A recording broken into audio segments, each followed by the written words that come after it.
In this video, I want to tell you my one tip to help you improve your calf flexibility. So if you're someone who's doing calf stretches but can't seem to hit that sweet spot, or you want to get rid of any lower leg pain, then this is the video for you. I'm going to show you what you need to do differently and explain why this is the difference that you need and what you've been missing. So let's go.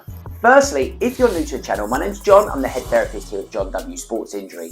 And here at Jon W Sports Injury, we want to be doing three simple things on this channel. Help you understand your body better so you can get rid of pain or weakness.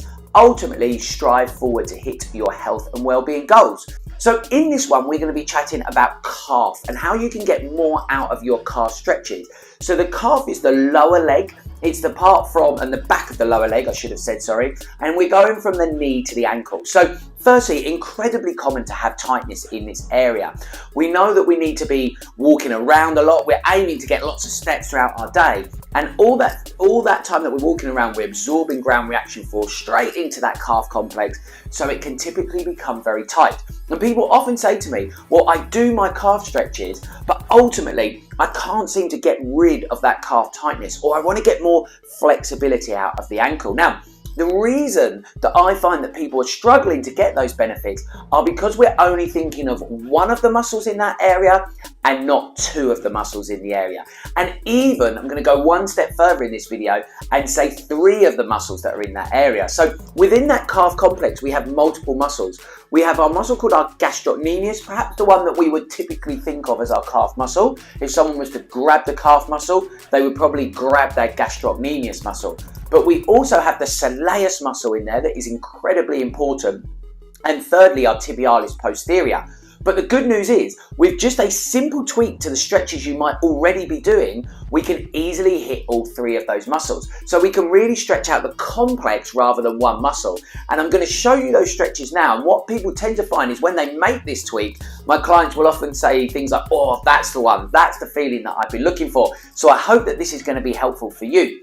So firstly, if we go into the gastrocnemius stretch here, this is the one that I typically might see people doing, leaning against a door or just leaning forwards into this stretch where we're bending that front leg and keeping the back leg straight. Now that's the important fact about this. The back leg is straight and that will be stretching out the gastrocnemius because we have a difference between those three muscles. The gastrocnemius actually crosses two joints. So that's what we term a biarticulate joint, but it crosses our knee joint and our ankle joint. So it acts on both of them. So at the ankle, it helps us to point our toes, and that's a movement we call plantar flexion. And at the knee, it helps us to flex the knee. So when we've got our back leg straight, what we're doing is we're pulling that gastrocnemius muscle from both ends. We're extending the knee and we're dorsiflexing that knee over the toe. So what's happening there is we're getting a good gastrocnemius stretch. But the problem we've got is that that muscle is the dominant one here and the other muscles aren't being stretched. So here comes our tweak. So if you see this other stretch here, this is where we can hit our soleus muscle, because the difference is it's a similar stretch, but you'll notice that the back leg is now bent. And that's the key factor, because what we've done is taken that gastrocnemius off of that super stretch and we've allowed the soleus to actually get a good stretch. So you should be feeling that stretch in the same area, but perhaps slightly lower and slightly deeper. That's when we know we're hitting the soleus. And again, that's when people often say to me, oh, that's the point that I've needed, or that's the bit that I haven't been able to hit. So if you're doing that stretch and that's something that you're now feeling, you can do me a favor and hit that like button. Show me that that's the feeling that you've been looking for from this stretch.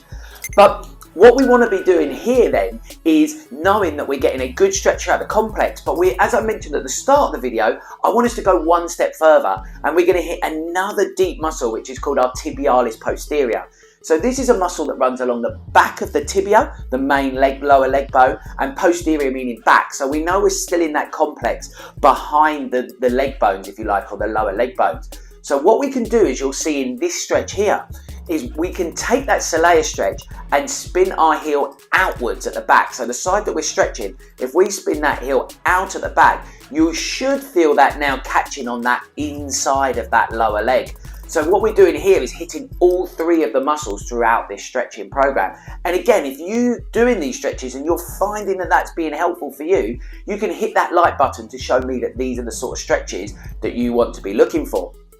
But with these 3 stretches, so with holding each of them for 30 seconds, if we can spend 1.5 minutes on each side, so to do this stretching program thoroughly, 3 minutes on both legs, that's all we're asking for. But what you should be doing is now hitting all of that calf complex, all 3 of those key players that have a big part to play in our everyday walking, running and daily activities. So by tweaking these stretches and not just doing that first stretch with the legs straight, we're getting a chance to get onto those other 2 important muscles.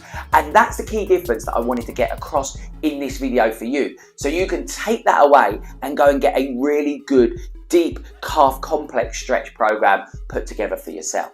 Has that been helpful for you? Well, if it has and you've made it this far in the video, firstly, I'm hugely flattered that you've done that. And secondly, you can show me that this is the type of content that you like and this has been helpful for you by smashing the like button.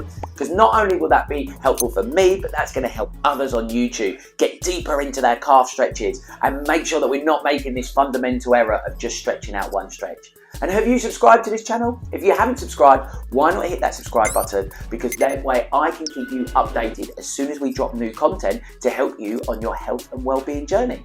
And I look forward to seeing you on the next video.